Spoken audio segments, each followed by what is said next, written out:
until you feel sort of like the resistance of the skull when you're trying to stab a walker in its head, and then the knife gets stuck and you got to kind of hold the head down as you pull it out. Like that's the easiest way to describe sort of how we brought this kind of tactile melee combat to the next level.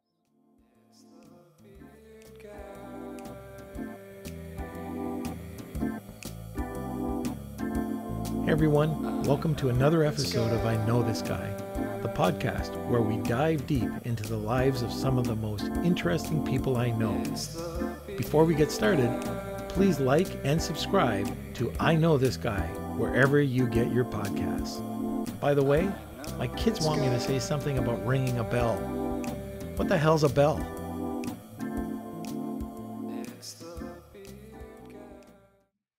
All right, so Dad, who do we have lined up for the podcast? Okay, you remember Nate Eckman? Yeah, of course. Absolutely cool guy, right? Yeah. Well, he recommended Guy Costantini. He's in the VR world, which I'm not that familiar with, but just reading a couple of notes and seeing what he's going to be talking about, it's going to be really cool. Yeah, just with everything he sent over, it looks like he's been involved with some major releases, so I can't wait to find out more about Oh, it. yeah. Like some of the biggest releases and one major release that's going on right now. So it's going to be a real interesting conversation. All right, let's dive in. All right. So welcome to the podcast, Guy. Thank you for having me. Hey, it's our pleasure. We were talking to Nate Eckman. He was on our last podcast, and he couldn't say enough good things about you. So all good. He set me up for failure. But no, he was a really incredible guest. I love talking to him. He's got so much energy, and he has just so much going on. So yeah, he's a creative powerhouse. He is. Just having that interview. He was referred. Was it Bob here? Or was it Bob here? Or no, it was John Davidson. John Davidson, yeah. And I mean, between John, another guy named Bob here involved, all of these guys, I mean, you guys know a ton of really interesting people, and that's what the show's all about. So anyways, we'll just get into it. And, Guy, why don't you just tell us a little bit about your backstory? And what I don't want is a brief summary. Like if we can go down some rabbit holes, that would be great. But I really want to know, what makes Guy Guy. All right. Well, it all started many moons ago. So basically, I grew up in Italy, and my mom's American, my dad's Italian. They have the opposite story of everyone from New Jersey because she's from New Jersey. And usually the story is the Italian immigrant moves to New Jersey and meets an American Irish gal, and then that results in romance. But they have the opposite story, which is my mom was an American Irish girl that wanted to get out of Jersey, and so she went to Italy, and she met my dad there. And my dad was in advertising, and so a very important day in my life that I never knew of until like a few years ago, there's this truck that pulls up to where my dad's having like a convention, and it's a truck full of Atari 2600s. And apparently Atari decided they were going to give to ad execs a bunch of these consoles just to popularize the concept of video games. And so lo and behold, my dad brings home this console.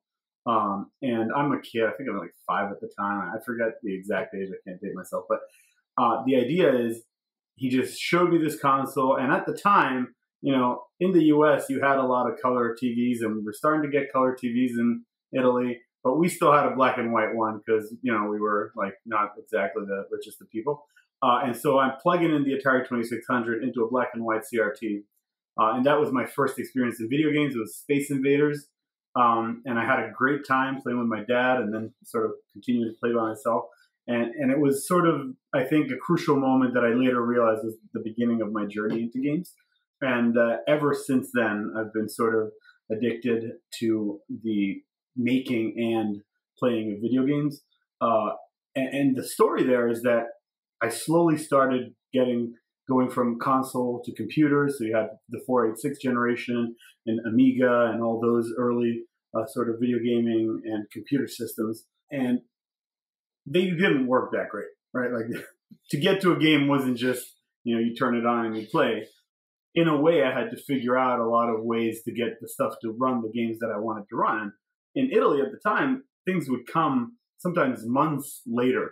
So we'd read magazines, try to find out, what were the best games, and sort of trusting journalists from God knows where to do the right amount of research for it. And then you'd end up going and finding enough money to either buy a disc from some store that looked reputable but was probably 50-50 shady. And they had like brick and mortar storefronts, but like there was no, DMCA legislation. So like they just like they'd have like the box of the American game, and that would be like $40. And then next to it would be like the floppy disk that's like $5. And as a kid, you're like, well, I mean, the box is great, but like, I only have $5. So I think I think a lot of people in Europe back in that day had that same experience. So that was, how we played games. And, you'd wait so long for a new game to come out, because it was not something where there's like 10 AAA releases every quarter, right? So that was sort of like my upbringing with technology. And then separately, I was doing stuff like Boy Scouts, and Italy is a very cool place in that it's very compressed. So you could do a lot of activities with very short commute times. Actually has some parallels to California, because you could go take a 2-hour trip and go up to the Alps and ski. You can take a 2-hour trip and go to the ocean and go to the beach. So I was pretty active, but games were always sort of like this core part of who I was, to the point where like the first time, and this is dating myself, the first time they brought a computer into our classroom, and this was a big deal because Italian school is, I joke with my wife that American school feels like way too happy-go-lucky. Like Italian school was very institutional and depressing, effective, but very institutional and depressing. And so when we got a computer, I was overjoyed, and the math teacher was going to use it to teach us mathematics, and I was going to partition it so I could play video games every time the math teacher wasn't showing us math on it. So that worked out. So I had I was basically sort of the video game slinger of my local high school, which I guess is my first experience in my current career. That's one of the rabbit holes that we could go down if you want. So your first entrepreneurial experience was slinging video games? It wasn't very entrepreneurial because there was no, I guess I was trading in reputation rather than any sort of capital, but it was more about like sharing the experience that I thought was so amazing and that I felt so many kids just had no idea existed. I think there was starting to be sort of Nintendo consoles and some of the games that were kind of very accessible, but computer games were still very early, and they were very much a niche that only a few people knew about, especially at my age at the time. I was like 12, 13, 14. And so it was kind of a thing that I wanted to share with the world. And I joke that a lot of things that I was into that people thought I was weird for being into have gone mainstream, and I've always been happy about that.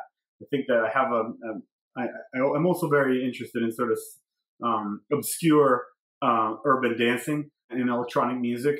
And so that also happened to become mainstream.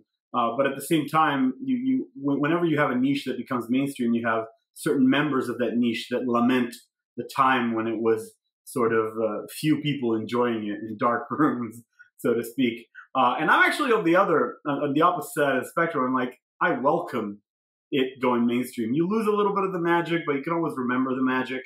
And more people get to enjoy this thing that you thought was great. Why wouldn't you want to share something that you were really passionate about? So that's my perspective on it.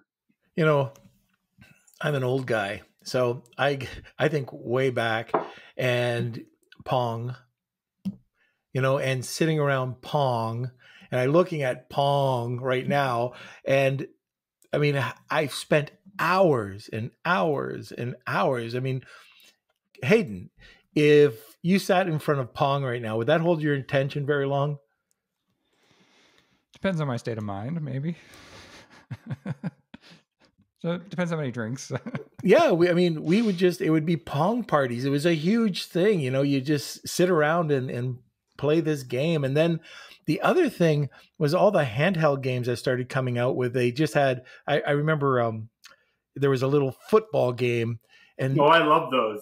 I would spend hours doing that. And they weren't even like the game, there was an overlay, right? So it was like the screen had like it was a plastic screen, and there was stuff drawn on the plastic screen, and then there would be like pixels behind it that would change color, and it would sort of form. Yeah, I had a bunch of those. There was like I think they have videos now. They have videos of showing those to kids, like they have like, kids say the darndest things or whatever, or they'll put them in front of an old computer and they try to turn it on and they can't. Because they're like, wait, this is the monitor button? Why do you have a monitor button? Do you remember Dragon's Lair? Oh, yeah. That was actually a guy out of Toronto, I believe, that started that. And I remember going to the arcades, and that was the one that blew everybody away when that, I'm not sure what the terminology is, but it was a smooth, seamless sequence, and it looked like a real cartoon. It wasn't so pixelized like a lot of these others. Yeah, that was one that really turned the corner for me. Where's this whole gaming industry going when you can get something that real or that cool?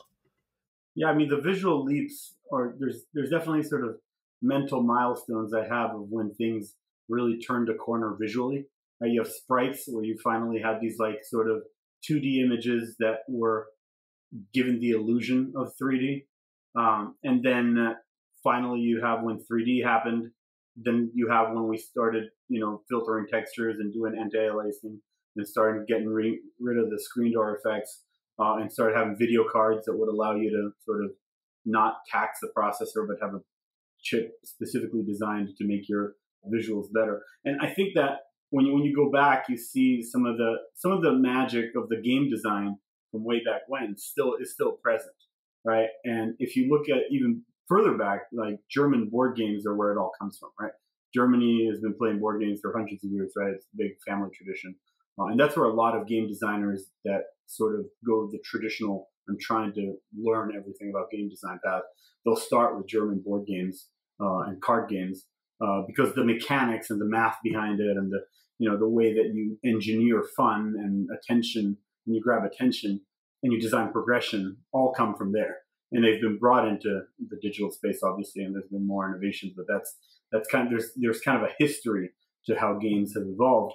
And now you're starting, not just with retro gaming, meaning playing games that are old, but you're starting to see games have finally arrived at a point where brand new games are being built on purpose around design and are being insanely popular. So one thing that is very surprising to me, but if you think about it a little bit, it'll always be the case, right? Like it costs hundreds of millions or tens or hundreds of millions to make a AAA game, right?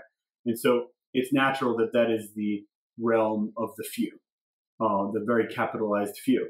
But you still have a group of three kids or three young folks getting together and creating something like Among Us, right? Among Us is an amazing game, like one of the most streamed games on Twitch in the past month, and that was designed by a group of three. Mojang, right? That was designed by a very small group, Minecraft, right? So I think that you sort of have these smash hit games, and a lot of the smash hit games from the past, 10 years have not been games that are playing in a model that is predictable. And there's a massive, massive market for games that are a little more predictable, still very innovative, visually stunning. They're more akin to a movie production, right? Like things like Ghost of Tsushima or Red Dead Redemption, right? Then you also have a lot of space where people are just looking to play with their friends. They're looking for an entertaining gameplay loop. And that doesn't require, a massive investment in visual fidelity or hours of hand-authored content by teams of tens and hundreds of people. And so that's one of the things that to me is very fascinating about the games world. And I suppose it's true about other parts of entertainment as well. But the amount of success you can have in games at the indie state and the ways in which you can build a game studio are just so varied that it's an industry that I'm truly passionately in love with, and I've been in love with my whole life. And so from a very young age, I wasn't just interested in playing the games, but I was interested in who was making them and how they made them and the stories behind them. The story of the guys from Crytek, going with their Far Cry demo to E3 and nobody would give them the time of day. And they finally get somebody to look at it and it's incredible, right? This was right before Half-Life 2 came out. and everybody in the world was waiting for Half-Life 2 because that we knew Valve was going to make an amazing game, and this is like their second game. It's going to be awesome. And like I think like a couple of months before that, Crytek just drops like Far Cry. And sorry, Half-Life 2 it drops Far Cry, right? And Far Cry was technically insane, right? Like the way they did it, they created their own engine and they went to like assembly to be able to be more efficient. So when you saw the game, you were like, how nobody had seen anything that was that good looking at the time running on the machines that we had. And it came, and obviously like it didn't undo the success of Half-Life 2, right? Because the Valve guys know what they're doing. But it was sort of this surprising moment where that continues to happen in games where, you know, you think something is, that there's only certain things that are possible, and then someone really surprises you. You know, I can talk about all kinds of those experiences just ad nauseum. Like I could be in a 4-hour podcast talking about games like every day. But I think my wife would leave me, so I don't think I want to do that. I actually had a question. Yeah, go ahead, Hayde. I haven't really thought about this before, but what's the competition like in the game industry? Like, I know you have the big players in the indie industry. Are there people vying for different technology, and is that like heated, or is it more of an open space where everyone's contributing and kind of building off of each other's platforms? It's sort of both, right? So I think that anywhere where there's a ton of money to be made, there's going to be a ton of competition. But this is sort of the Venn diagram of an industry that is very passion driven and can be very lucrative. And so you tend to have sort of the best and worst of those scenarios, right? So there's a ton of competition for both employment and funding. There's sort of established players that have trust and established teams that have been put together. Once you sort of have one smash hit, it becomes a lot easier to get funding. It becomes easier, and you sort of to be the belle of the ball, right? It's a lot harder when you're in the indie space, but it's really about what you try to do, right? There's a lot of programs for indies to get funded. There's a lot of ways to get funded if you are able to think of games in a creative way, right? Like if you want to go out and make The Last of Us 3, you know, or something akin to The Last of Us 3, that is the realm of you're going to spend over $100 million, or like just shy of $100 million. You're going to have a game team that has proven itself. And with people that have worked together, not just you know, somebody that has worked at Rockstar and left Rockstar, right? But somebody that has worked at Rockstar, maybe left Rockstar, brought with them their core team, and everybody on their core team has already shipped a very successful game together, and this is their plan for the next game, and then they'll get funded, right? Because those big bets won't get made on a new studio unless the people that are putting it together are the people that can inspire that level of confidence, right? And sometimes it's just the leader, but there's few people in the industry that can command that. But at the same time, you know, once you have that team, it's a lot easier. But simultaneously, if you aren't trying to go and make $100 million game, you can make a game for like $50,000. You can make a game for less. You can go to Roblox, make a game for free, right? Like, and prove yourself there. Or you can go, a lot of very successful game makers started off making mods of existing games, right? So the guys at Turtle Rock, right? Like the Left 4 Dead was built on Source Engine, right? Now they've made like a massive amount of great games. The guy that ended up making PUBG, right? First was working at Daybreak doing H1Z1, right? And you can see sort of people that are really passionate about making games starting to make games in whatever way is possible to them, right? Like if you're a passionate like person that hasn't made games but you want to make games, right now is possibly the best time because the toolkits available to you are infinite, and all it takes is time and dedication. So you can start as a hobbyist, and if you're into it, like game making is not for the faint of heart. I give the same advice that I give to people that are like, oh, my kid wants to be a famous YouTuber. I'm like, great. Are they making YouTube videos on their own already? And have they continued to do so and focused on it for the past X years?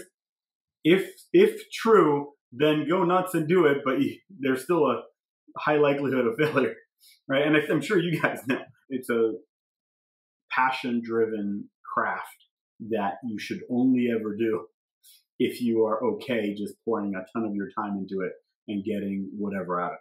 right? That is my advice for anyone that wants to get into games. But if those two things are true, then there can be amazing rewards. There can be a very welcoming industry where makers are very supportive of one another. There are aspects, like in every industry, that that we need to make better.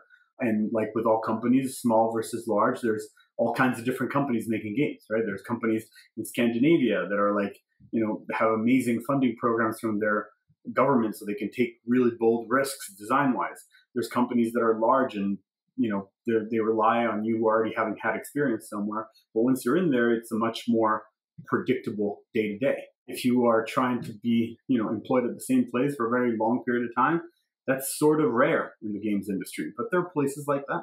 And if you want to kind of be master of your own thing, you can get together and do a remote team like the No Man's Sky folks. They were all like from different parts of the world. And so there's just infinite business models really to make games happen. And I think the past year has actually taught us how resilient our industry is to things like COVID. It was obviously a challenge, right? But from the game making part of our business was able to quickly adapt to working from home. I would say we're in the middle ground of like we're pretty well funded, but I would say we're still sort of in that indie space. A well-funded indie is the way I would consider our studio side. I think that the indie space already knew you could make games at a much lower cost if you are a smaller team. Like the larger your team, obviously the larger the cost, but the larger the cost, not just because of obvious reasons, right? It's not just the cost per person. It's also the cost of working with a larger organization and synchronizing. If you have a team of 3 highly skilled people that really trust each other and that can both wear a ton of hats, you can make amazing stuff happen. And so the thing that I find as a marketer in the midst of the game makers is that a lot of times, just because you want to make something cool doesn't mean the world wants it. Doesn't mean you shouldn't do it, but normally having a marketer at the table when you're deciding what to make will help you gain some insight into whether or not the thing that you want to make is actually going to be commercially viable. And so every organization I work in, I try to make sure that there's like really, I call it healthy tension and healthy communication between the game production side and the game publishing side, so we can inform each other of the stuff that we're going to bring to market. So I'm wondering about the opportunity for gamers in the indie space. With COVID happening, are there opportunities for funding through the government? Well, in Canada, there's a ton. Like the Canadian government has a bunch of programs. I don't know them off the top of my head. Canada's actually like way more generous than the United States when it comes to video game funding. I think that there's programs specific to the Montreal area, but also in Toronto and Vancouver. There's a ton of game development in all 3 of those cities. I would say the most is probably Vancouver. I actually don't know if it's the most in Vancouver or the most in Montreal. They're pretty big game industry hubs. The government has a lot of programs for both indies and for just businesses. Like, I'll give you an example. I don't know the exact numbers. There's a lot of tax subsidies in Canada, but in Finland is probably the most famous. I think they have like a 70%. Like you go in with 30%, the government gives you 70%, and it's like a forgivable loan. So like if you don't make money, they'll just forgive it. I may be oversimplifying, but it's that crazy good. And the reason they did it is because they tested it out, and then like, either Rovio or Supercell happened, and they were like, all right, well, this pays for the next 50 years of this program, so let's keep doing it, right? In games, there's always a conjunction of, oh, we did this thing that reveals itself to be smart, but if you peel the layers a little, it was like, yeah, it was a smart thing to do that also benefited by good timing and a little bit of luck. And then when those 3 things happen, then you have a really smash hit, and then we all delude ourselves that we're geniuses. But usually my experience has been that it's always sort of a healthy mix of competence, timing, and luck. Yeah, that sounds like the case, especially here, trying to get funding. People are laid off everywhere. But yeah, there are opportunities for e-com businesses for the most part. I'm in the e-com industry, but yeah, it sounds like Canada does have these programs. I'm surprised that the U.S. doesn't have more funding available. I'm sure they will with all these layoffs going on right now. They've got to stimulate it somehow. But Anyways, that's for another podcast. I want to go back a bit. We got to the point where you're in high school. What did you study in university? Okay, so in university, actually, it's funny. I studied management science information systems. I guess it's MIS. It's called MIS now. And the reason for that was because I when I grew up in Italy, I had this idea in my head that I wanted to be an American businessman, which is like simplistic but hilarious. Tell my wife, she like cracks up every time I tell her, because I'm like, it's like you can imagine a small Italian me saying, I want to be a businessman. Literally I became that. So, I guess that little kid was right. I got into college, into Rutgers, and I was actually trying to go to the Coast Guard Academy because I wanted to like serve in a branch of the armed forces. But they rejected my application because so in Italy, the way that high school works is you're not really ever given like an A. Like they'll give you like, it's on a scale of 1 to 10, and like 6 is sort of like a passing grade. And like most people get 6. And like if you're good, you get 7. And if you're amazing, you get 8. But like 9 and 10 is like never really given unless you're sort of exceptional. And by exceptional, I mean like maybe one person in the class will get that. And generally in things like math, where it's technically, you could say I got everything right. So like, what else are you going to do? But like in every other subject, you'll usually have different grades. And I'm not trying to make excuses. I don't think I was the top of my class or anything. I'm just saying that the translation of my transcripts did not impress the Coast Guard. And so they were like, nah, I don't think so. But I think that with Rutgers, they interviewed me and they spoke to me more, and they were like, I guess this guy's okay. And so they let me in. And so I decided, this is not, at the time, it's way cheaper than what the kids have to deal with now. But I decided, you know what, I want to work for 6 months after high school to save some money so I can come to the U.S. and like pay for my first semester, and then I guess I'll find a job or something. So that was my plan, to go and be a businessman. and so the long story behind this is I ended up working in a bunch of different jobs. I was helping a photographer because I was trying to like get some modeling money, with not any sort of like good looking modeling, just like catalog stuff. And then I was also I was working at a gym. I worked in like a foundry. I had all these like odd jobs. I worked at McDonald's for 2 weeks, and I also worked at this computer store. And the computer store by far was the job that I got the most satisfaction out of, simply because I was just helping people with their computer problems. And it's this kind of, okay, I've helped someone today sort of story that you're able to tell yourself. Versus all the other jobs, they just all felt like, the photography was cool, but all the other jobs, they just sort of felt like, this just feels like something that nobody really wants to do. They're kind of doing it because it kind of works out, and I didn't want to do that. So I was like, all right, whatever. I'm not gonna do any of this. I'm gonna try to figure out how to make some cash. I'm gonna work at the computer store, and also it compensated pretty well, because at the time, I like to refer that to the time when you said, I know computers, was like a resume line, and so like when I came to the States, I immediately found work, essentially being the go-to kind of DBA/computer repair person for the school. And the school paid very little, so I immediately found a job off campus, working for some sales office, like giving them some DBA work and computer support, and that paid extraordinarily well for a college kid. Like I think I was making like $25 an hour or something, which was like ludicrous. And so that was a great way to like sustain myself while I was going to college.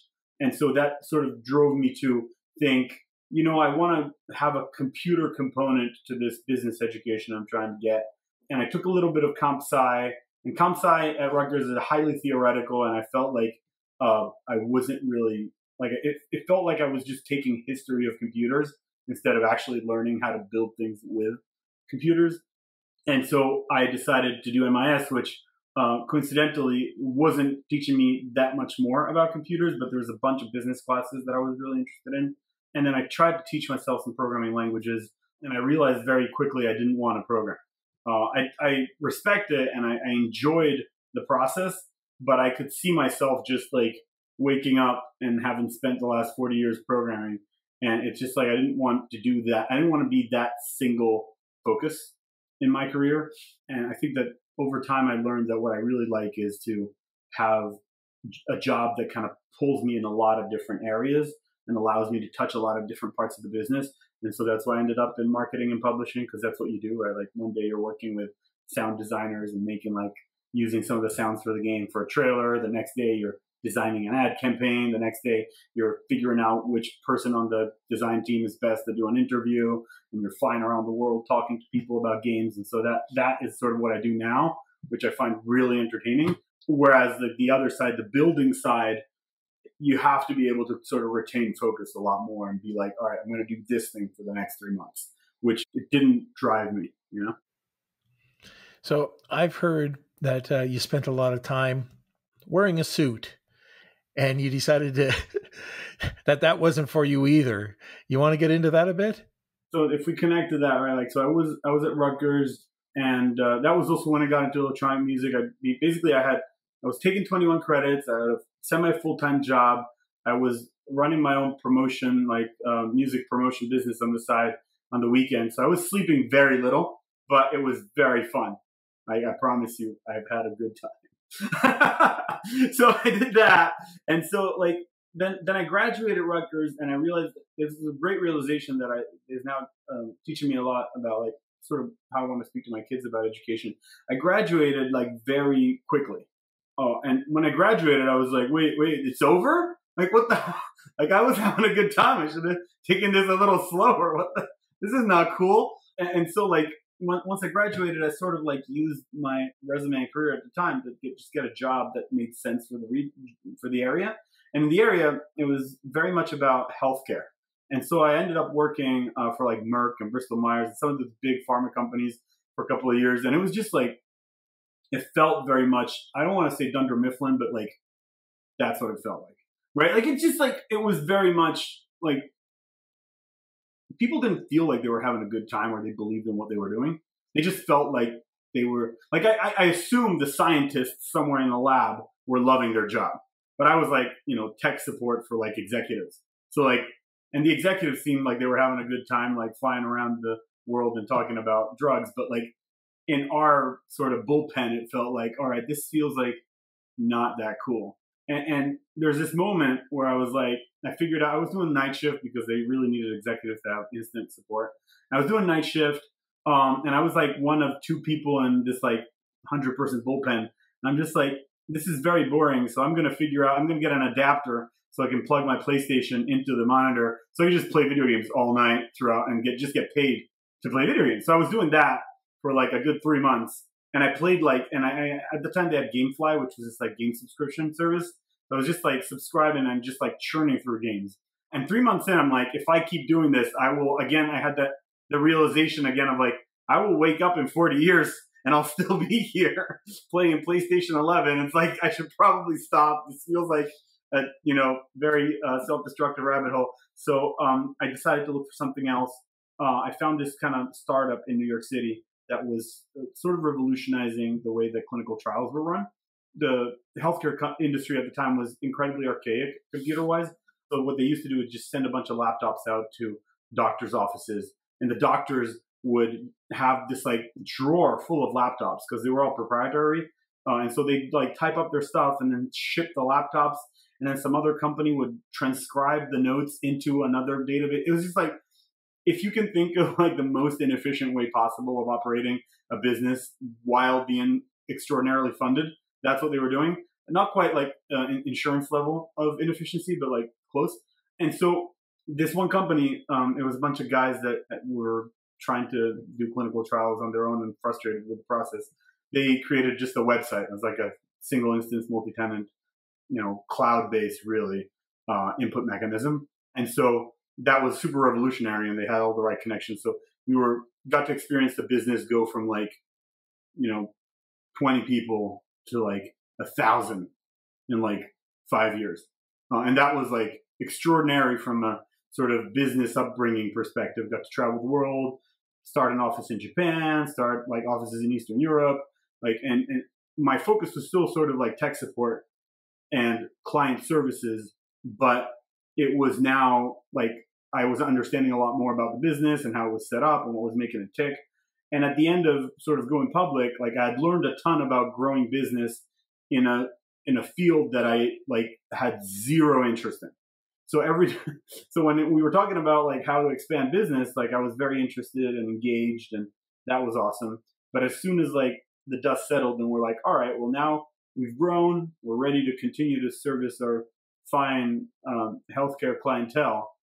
It went from 100% interest to 0% interest. Like you could not engage me on the topics. So I was just like, I just don't care.